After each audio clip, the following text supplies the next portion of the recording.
Good afternoon, everybody. I think we are all set to begin. Good afternoon once again, and welcome to all members of the press attendant here. This is a press conference given by the African Group of Negotiators, and I have with me here the pleasure of introducing Mr. Tosin Panu, who is the current chair of the African Group of Negotiators from the Democratic Republic of Congo. The purpose of this press conference is to update you all on the current state of negotiations, specifically from an African group perspective. It will be a chance for us to talk about areas of concern, areas of progress, but it will also be, more importantly, an opportunity for you to ask questions and air certain observations that you might have about the process so far, and get reactions to that from the chair of the African Group of Negotiators. So without further ado, I will give the floor to Mr. Tosin Panu to give you an update. Thank you. Thank you very much for the floor. It's always a pleasure to meet the press and engage with them in a frank and open way. I believe that the African group is in a position where, coming here to Durban, the African Cup, we cannot really be objective. We have a vested interest in seeing a successful outcome here, because this cup has a special significance for us.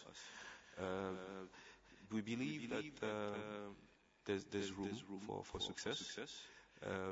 We are willing to show a certain degree of flexibility because it's a negotiation. It's about give and take. We've been using this process to shoot for the moon, because when you shoot for the moon, then you actually reach the fence. So if you shoot too low, then you're going to get the ground. So we're trying to shoot as high as possible so that we can reach the fence, like I said.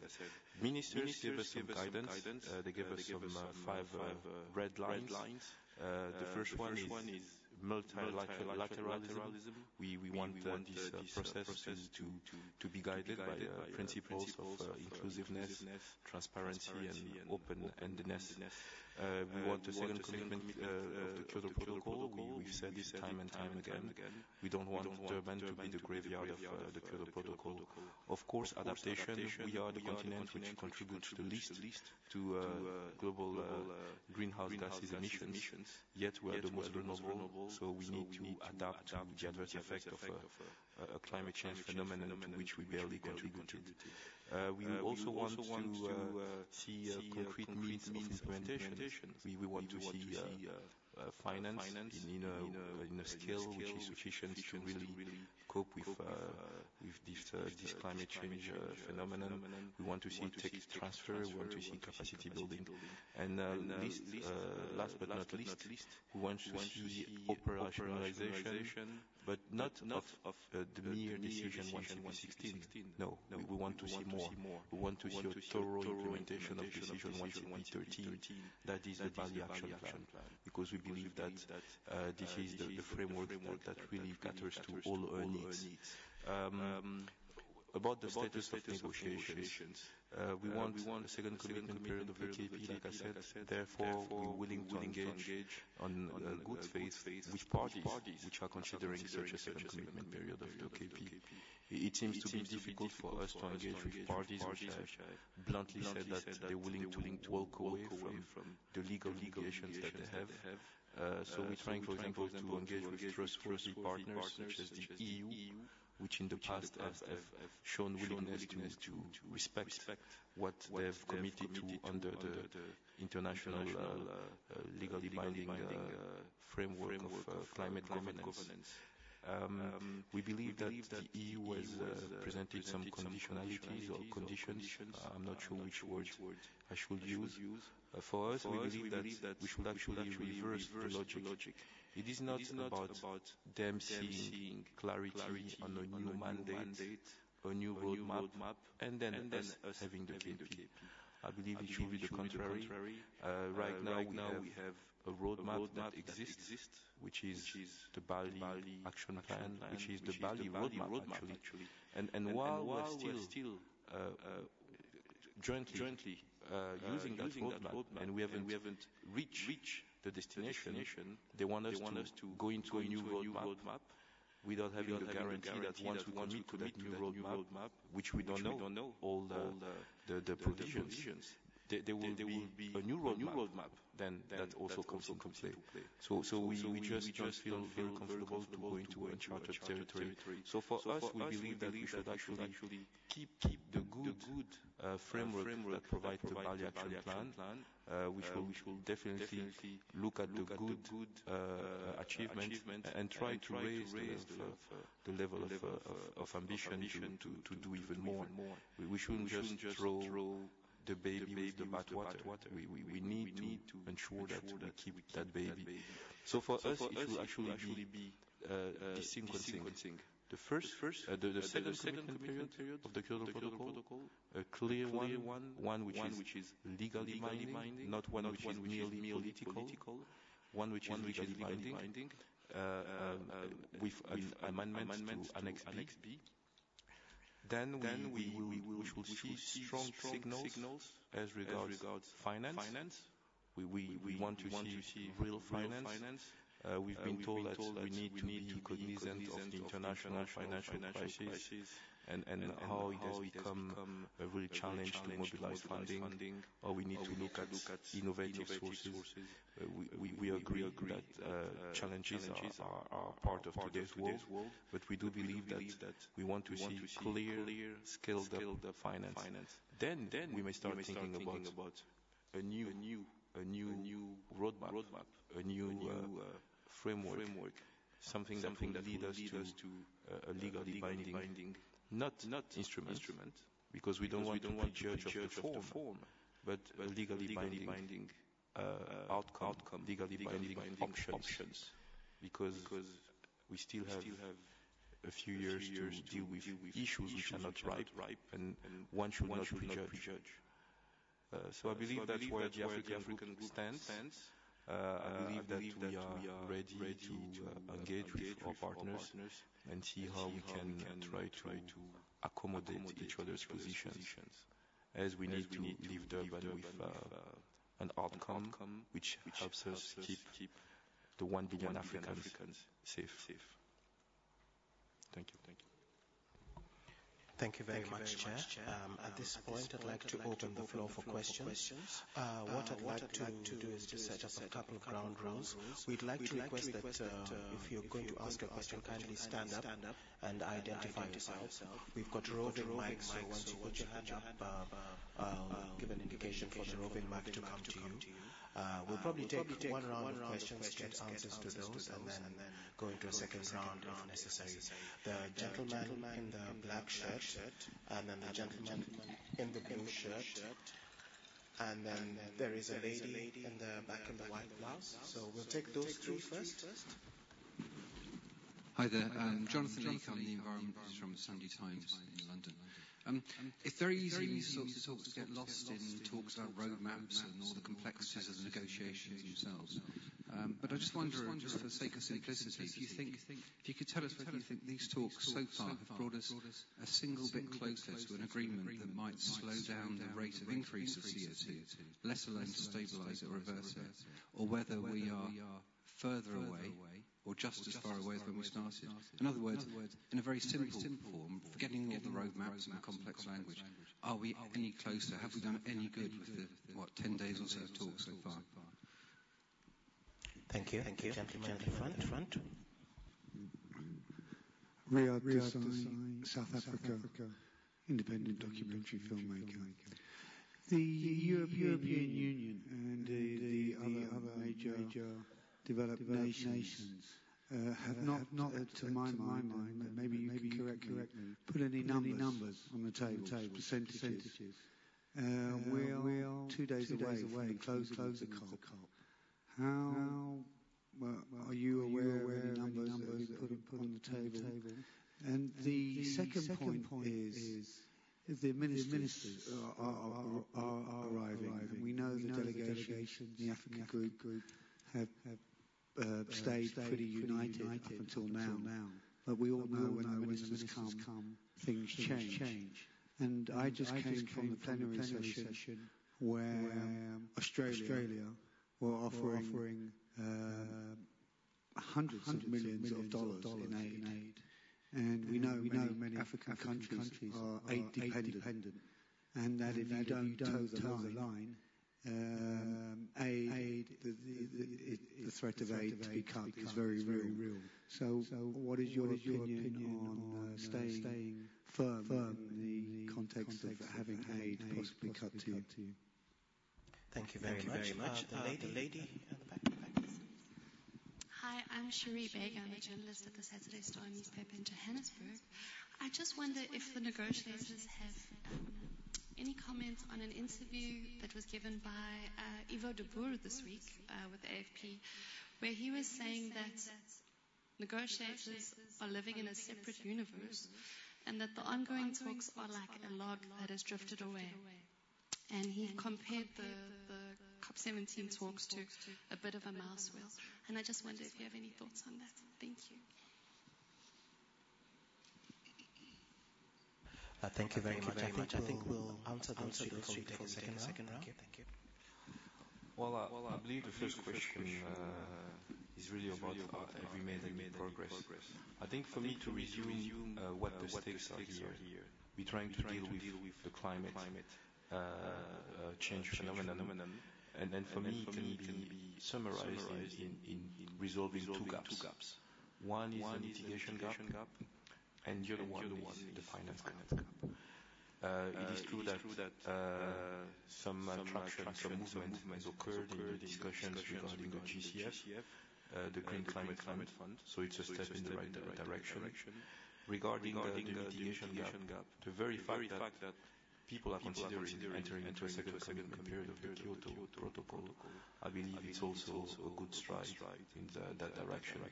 I think the very fact that people are sitting and looking at each other and talking and being frank about what they're saying is already progress. So let's just hope that by the end of the week we will see more concrete signals of that progress. Regarding the numbers of the EU and other issues, I believe that some issues cannot be resolved by negotiators. Some issues need political resolution. So as negotiators, we can only progress up to a certain threshold. Beyond that one, politicians have to come into play and then make the last decisions. And we've seen indeed ministers arrive. Regarding the money which is being put on the table, oftentimes we believe that these negotiations, this framework, call for people to do what's right. Do what is morally right, do what negotiations in good faith require. So we should refrain from schemes which resemble blackmailing or bribery. For me, as the DRC, if my adaptation needs are assessed to, let's say, $100 million, if you throw $100 million at me, I will be very happy. But if it is money diverted from girls' education in Kenya or medical programs in Ghana, I will not be happy. So we need to ensure that money which is going to climate is new and additional, and that it is really adequate.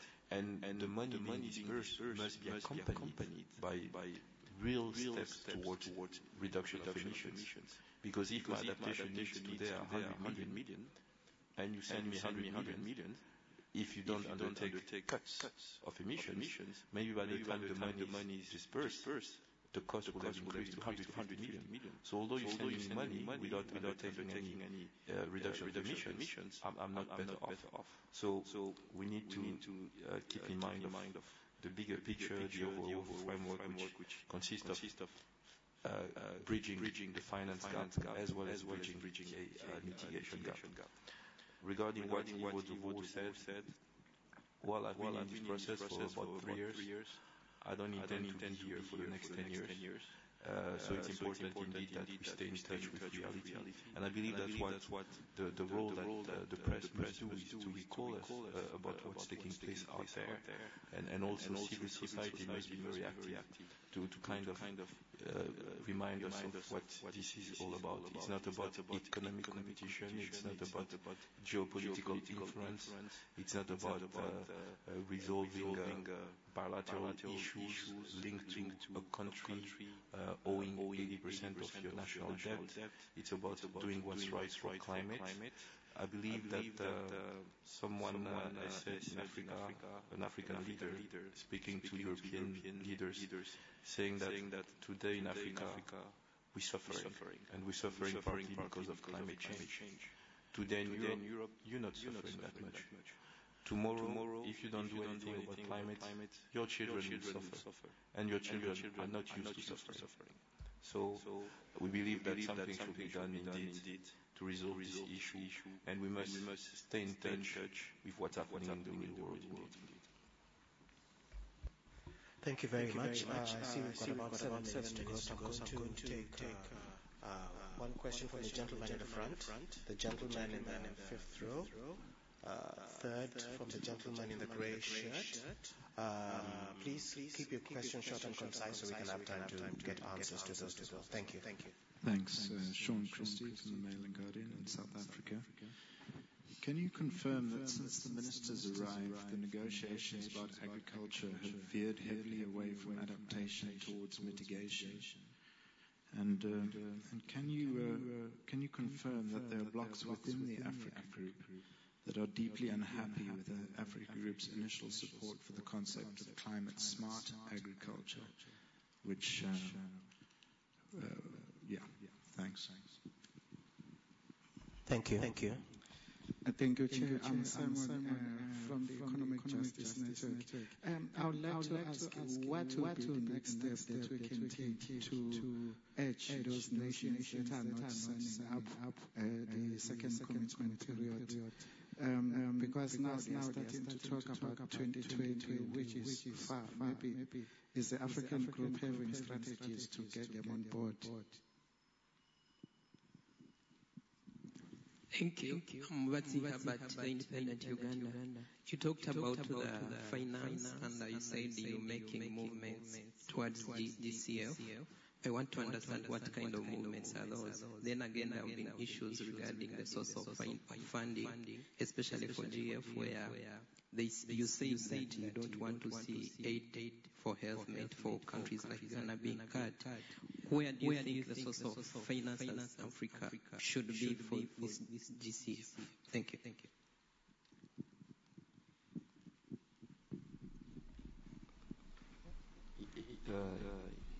Yes, regarding agriculture, the bulk of Africans, I'm not sure about the precise statistics, but I'm pretty sure it must be around 60 to 70% of Africa whose livelihood depends on agriculture.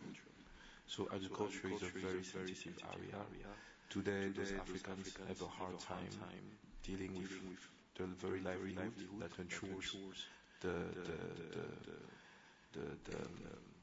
the well-being of their family, of themselves, because they have to deal with uneven rainfall, unpredictable change in patterns of rainfall, about the yield in crops which are decreasing, about strong severe water stress, and other issues, floods. All this because of climate change phenomenon to which they didn't contribute. So for us, agriculture is mainly an adaptation issue. It is not a mitigation. It should not be a mitigation mechanism. We believe that it doesn't really make sense when you talk about agriculture being used as a mitigation tool. Just because the average farmer in Africa works on less than 2 hectares of land. So for him to derive some carbon revenue based on this small plot of land doesn't make sense. It doesn't make economic sense. You will have to fool farmers into large groups so that they can reach a critical mass of carbon credit that makes it worthwhile. But because of the subsistence nature of the activity, it doesn't really make sense to undertake it as a mitigation tool as far as the African group of negotiators are concerned. No, I understand that a ton reduced from the atmosphere is a ton reduced from the atmosphere, and it counts. Indeed, if we can help our farmers get into agricultural practices which are more resilient to climate change. I believe it will be a good thing. But we are very afraid of the perverse incentive of mitigation schemes, because the overall objective oftentimes is not the social benefits on the whole country, but really on achieving reduction of emissions at the lowest possible cost. So we don't want Africans to be deprived of large areas of land, or we don't want Africans to be imposed a crop which will turn to be the one which is the best in terms of mitigation. So we want agriculture to continue the same way it has been taking place for years, which is sometimes linked to the cultural and the life of people. We don't want agriculture to go into perverse incentives and receive really have a negative impact on the way of life of people. The questions about countries not going into a second commitment period of the Kyoto Protocol. This is why we really work strongly and closely with the EU, because we believe that once the EU will go into a second commitment period of Kyoto, I wouldn't like to be in the shoes of those people who have committed to a second commitment period of the Kyoto. Because like the NGO says, then we can start the naming and shaming. Because those people will actually have broken the promise that they would have made in the past, and the promise which will have legal dimension. So I'm not really worried about those people not going into the second commitment of Kyoto. I care about the people who are showing signals that they will go into a second commitment period of the Kyoto Protocol. And the 2020 timeline is because the African group position is that the second commitment period of the Kyoto Protocol should be one ending in 2017. But because people want the new mandate to give sufficient time for an outcome to be agreed, maybe in the 2017 time horizon, then that outcome will be open to a ratification process, which will then maybe be finalized by 2020, are trying to give themselves sufficient time. I want the second commitment period of the Kyoto Protocol to have the same length. So for us, the second commitment period of the Kyoto Protocol should be one that ends in 2017, but our partners are thinking about another timeline. So we need to discuss with them and see how we can resolve that issue.